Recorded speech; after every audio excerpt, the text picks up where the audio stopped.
And then Cursed City was never heard from again. Ooh. Ah, jeez.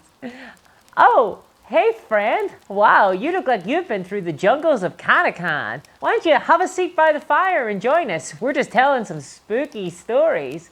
Go ahead, have a look into the fire. See what teals show up.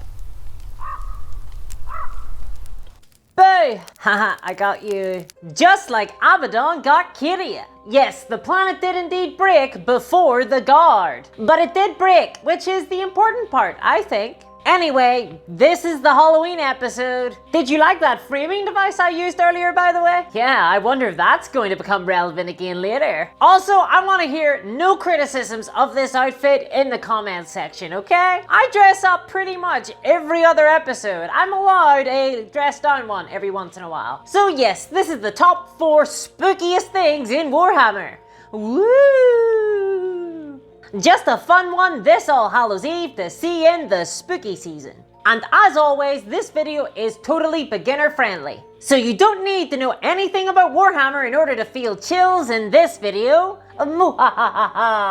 Because let's be honest, most people have just read a single book by Dan Abnett 10 years ago, right? No? Just me? Woo! Number 4! The Saruti. Speaking of reading a single Abnett novel 10 years ago, the Saruti appear in the Eisenhorn trilogy. The best series of books in the Black Library, by the way. And these creatures are a strange alien race that have basically moonwalked their way out of a Lovecraft story. And they have a lot going on when it comes to horror. Firstly, they look like daddy long legs, but they look like the type that would idly remove your limbs just for fun. Seriously, look at these things. Where do you even start with the horror aesthetic? I think it's the lack of face that does it for me. These creatures look truly alien, and I think it's one of the things that 40k does quite well. The Xenos in the Warhammer universe are quite strange. But the Saruti are amongst some of the most bizarre, and they actually remind me of the great race of Yeth from the Lovecraft mythos, in that they have a very bizarre biology and are very unsettling to look at. They look just like an angry meatball, and if you couldn't tell from the hands, I'm part Italian, so pretty much my nightmare. But it's not just how they look that's so terrifying about them. A statement which I'm pretty sure has been leveled against me, but also what we know of their history, their culture, and their biology too. So basically the unholy trifecta. So these guys, or folk, we'll refer to them as folk. They used to be chillers as far as we know. At least before they encountered humans. Because unfortunately we sort of had a bad influence on them. They had a small empire that spanned a few systems. But then humans fleeing Earth, which is known as Terra in the setting by the way, sort of bumped into them. Now importantly, the reason those humans were fleeing Earth was because they were chaos cultists. Basically, they're the people that the Satanic Panic was about, except they're real in this setting. And they happen to have the Warhammer equivalent of the Necronomicon on board their ship. Unfortunately, the Saruti took to this book the way the greasers take the flick knives, and their entire society was corrupted by this dark, ominous text. Ooh. Just chart that under number 3789 under the list of things that humans have f***ed up in the galaxy of Warhammer 40k. So yeah, not only do these things look weird, they have also been utterly corrupted by space demons. Bummer! The thing I like about the Saruti is that they are sold as solidly alien when compared to humanity. So for example, they just don't have a face, which means they can't perceive through sight or sound. But luckily they do have a brilliant sense of taste. And that's basically how they perceive the galaxy. Through taste. Oh, good. But at least that explains why none of their art or architecture has any symmetry. So yeah, we've got the classic non-Euclidean geometry with these folk. Also, they can communicate with humans by twisting their limbs into a strange version of a human face. And they wiggle around so that the mouth moves. So have fun dealing with that future nightmare. Oh, and did I mention that they walk around on stilts just for fun? Yeah, they've got some weird hobbies. And they live in giant spiral shell cities. I'm pretty sure that Abnett had just discovered the letter S in the dictionary when he came up with these aliens. So yeah, that was number 4. Best buckle in for the rest. Woo! Number 3!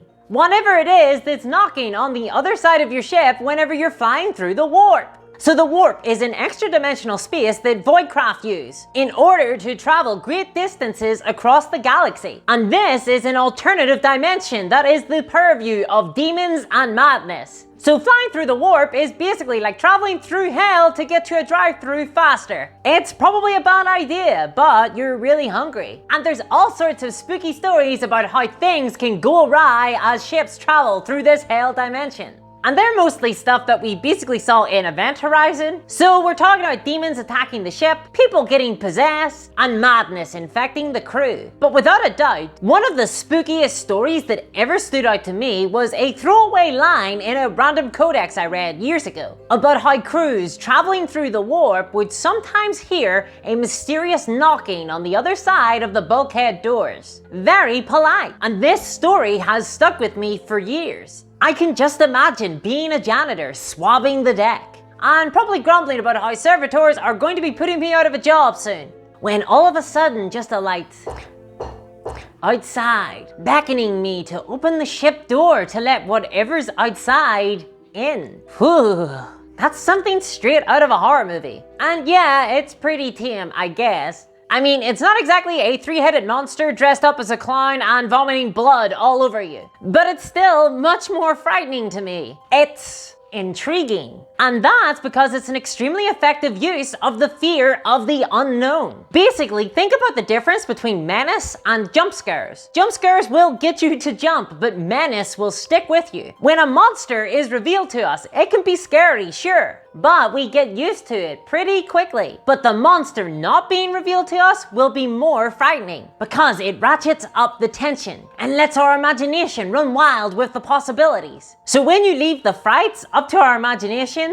yeah, that's when the juice really gets going. Just a hint of a monster can really get an audience peeking from behind the pillow. If anyone has seen that Mulholland Drive diner scene, you know what I'm talking about here. Long, drawn-out tension. Phew, it's scary. And it's why Jaws was so beloved. And why Ari Aster is one of my favorite filmmakers, because he totally gets this. I love to experience that intense sense of dread. Wait, is that why I cover Games Workshop products? Number 2! The Homunculaba. Wait, hold on. I don't think I can talk about that. 1 second. Okay, so instead, we'll say the Tyranids. Ooh. So the Tyranids are an invasive alien species of intergalactic monsters that are driven to consume all matter in their way, which just so happens to be the Milky Way. So think of aggressive bugs from Starship Troopers, or the Zerg from StarCraft. And funnily enough, the Zerg were originally based on the Tyranids. And just conceptually, the Tyranids are pretty spooky, right? An endless horde of monsters from a galaxy far away, here for only one thing: to consume. That sounds like miniature game hobbyists. And they are endless, by the way. With no exaggeration, they are essentially infinite. In fact, we actually have no idea of the true scale of how many Tyranids are out there, because the quadrillions that we've seen make an impact on the Milky Way galaxy is just a small scouting force, not the main body of Tyranids. Their main hive fleet is still on the way. Because the really fun thing to speculate about when it comes to the Tyranids is not whether or not they'll eat the galaxy, but how many galaxies they've already eaten. And they can't be negotiated with. They exist only to consume. Very one-track minded. Think Games Workshop and profit margins here. To the extent that when individual Tyranid warriors are done defeating a planet's defenders, they will then be consumed by the Tyranid hive, so that their biomass doesn't go to waste. Yum yum! So the Tyranids are less like individual monsters and more like drops of saliva from an even bigger collective monster. And remember the warp, that's the hell dimension I spoke about earlier. The Tyranids project such a huge psychic aura that the hell dimension itself is completely blocked. This aura is described pleasantly as a scream, by the way. They're so terrifying that hell itself runs away. And this is called the shadow in the warp. And human planets will feel the effects of this shadow weeks before the actual High Fleet shows up to eat them. And because it blocks the warp, that means the human interplanetary communication and shipping that relies on warp travel, so basically anything further than a planet away, can no longer operate. Hence it being called a shadow. So any beleaguered planet is completely cut off from communications and potential reinforcements. They're suddenly on their own to deal with this insurmountable menace. And more than that, it actually causes an intense feeling of impending doom and despair in humans, even if they don't know that the Tyranids themselves are on the way, because this feeling is their soul being blocked from the warp. Yeah, Tyranids literally get between human souls and the dimension that those souls exist within, which is a whole thing, but basically our spiritual side is completely blocked from the universe. And if you're a psyker who has a connection to the warp and can use it to do cool magic brain psychic powers, forget about it. You'll feel a lot more than just some ennui. You should get ready to enjoy your brain being psychically bombarded by a billion screams of alien minds, which often just kills psychers outright and causes their eyes to explode. And that's before the Tyranids show up. Yeah, Tyranids are pretty terrifying, and this is without getting into the body horror that are gene stealers. Basically Tyranids that interbreed with humans in order to prepare a planet for eventual consumption. The more I hear about the universe of 40k, the less I want to live there. And I never wanted to live there in the first place. Oh wow, these sure are some spooky stories, alright. I wonder what will be number one. Boy, the Warhammer 40k setting sure has a lot of horror in it, doesn't it? Did you hear that? I sure hope there's no payoff to that noise. But then, it's not like I've been making any enemies out here just telling my tales. Let's get back into it. Runner up. The Slithe are a race of maggot people that are utterly ancient, and they completely hate humans. And by maggot people, I mean that they are humanoid in form, but consist of hundreds of maggot-like worms. Lovely jubbly. They're believed to be a myth by the Imperium of Man, but they're not. And they're hungry too. They basically like to eat brains to get drunk. So the human brain is basically the equivalent of banging back a 10 glass of vodka. And the more rotted the brain, the better. And that goes for both the Slithe and vodka. And their technology is a combination of machine and flesh that would make H.R. Geiger proud. Oh, and they basically exude acid and can pass as human by wearing a magic cloak. So anybody you pass on the street could be one of them. But even brain-eating maggot worm people who terrified the very emperor of mankind, enough to make him use a forbidden dark age of technology artifact to defeat them, aren't enough to worm their way on to number one. Ooh, number one. Games Workshop's business model. Okay, fine, it has to be something in the universe of Warhammer 40k, alright. Let's do that again. Number one! Space Marines! Oh yeah, bet you didn't see that one coming. Bet you're scratching your head and saying, but this course, Space Marines protect mankind. They're on our side. They're just the elite soldiers of the Imperium. They're described as angels. To which I answer, have you seen a biblical angel? Because if that's what you mean, then we're in total agreement. Seriously, can we stop for a second and really think about the implications of Space Marines? I know that they're frequently depicted as Boy Scouts in the art and marketing material these days, but they aren't in any way. They are actually 8-foot tall Frankenstein monsters. Space Marines are basically child soldiers who have been kidnapped at a young age, indoctrinated into a bizarre warrior cult. They undergo religious brainwashing and are forced to endure what I'm pretty sure is dysmorphia-inducing, frequently non-consensual invasive medical surgeries that involve the implantation of multiple organs. Can you imagine how weird it would be to have a second heartbeat? Bear in mind that these surgeries are often described as extremely painful. And do they ever grow up? Well, they certainly get bigger, but they don't really mature in any way that we would recognize. So potential Space Marines are taken as kids and put through a brutal regimen as I described. But this isn't just like a year of training and medical procedures. procedures. This lasts for the entirety of their teenage life, and success is not guaranteed. Many of their classmates will die from all sorts of nasty medical complications, and they'll be splitting their time between learning how to kill something as efficiently and effectively as possible with only their teeth, and all the different ways that they can pray to the Emperor of Mankind. So a lot of religiously minded murder education. Then they come out at the other end of this with the ability to spit acid and a really weird relationship with women. I'm just saying, guys, I watch a lot of true crime and this is a bad combination. So they're perpetual teenagers. And what are teenagers renowned for? Well, making totally sensible decisions, of course. It's very rare for teenagers to make mad, emotionally driven, impulsive decisions after all. Yeah.